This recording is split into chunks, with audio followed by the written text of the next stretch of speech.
अस्सलाम वालेकुम प्यारे बच्चों, आज हम पढ़ेंगे मानों के लिहाज से इस्म की किस्में। मानों के लिहाज से इस्म की दो किस्में हैं। इसमें निकरा, जिसे हम इसमें आम कहते हैं।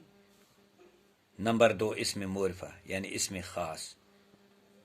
इसमें निकरा और इसमें मोरफा। इसमें निकरा इसमें आम, इसमें मोरफा यानी इसमें ख़ास। तो इसमें निकरा इसमें आम यानी कॉमन नाउन वो इसम है जो आम नाम हो या एक ही किस्म की तमाम चीज़ों के लिए इस्तेमाल किया जाए। मसलन बंदर, किताब, लड़का, गाड़ी वगैरह।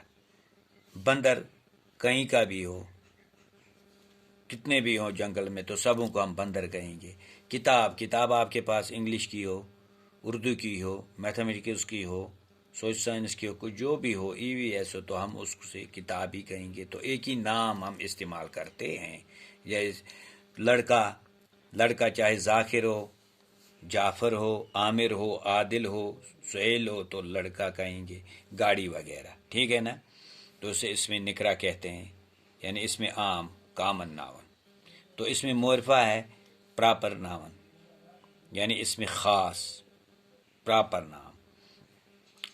इसमें मोरफा को इसमें ख़ास कहते हैं। वो इसम है जो किसी ख़ास जगह, चीज़ या शख्स के नाम को ज़ाहिर करे या नाम हो। इसमें मोरफा को इसमें ख़ास कहते हैं। वो इसम है जो किसी ख़ास जगह, चीज़ या शख्स का नाम हो। मसलन गालिब, मिर्ज़ा गालिब थे बहुत बड़े शायर, तो गालिब। अल्लामा इकबाल, अल्ताफ़ हुसैन हाली, उनको हम गालिब नहीं कह सकते। ज़ाकिर किसी का नाम है, डॉक्टर ज़ाकिर हुसैन ज़ाकिर, तो ज़ाकिर को ही हम ज़ाकिर कह सकते हैं। श्रीनगर, सोपोर को हम श्रीनगर नहीं कह सकते। जम्मू, उधमपुर, पामपुर वगैरह को हम श्रीनगर नहीं कह सकते। तो ख़ास है श्रीनगर। शालीमार बाग, किसी और बाग को हम शालीमार बाग नहीं कहेंगे, है ना।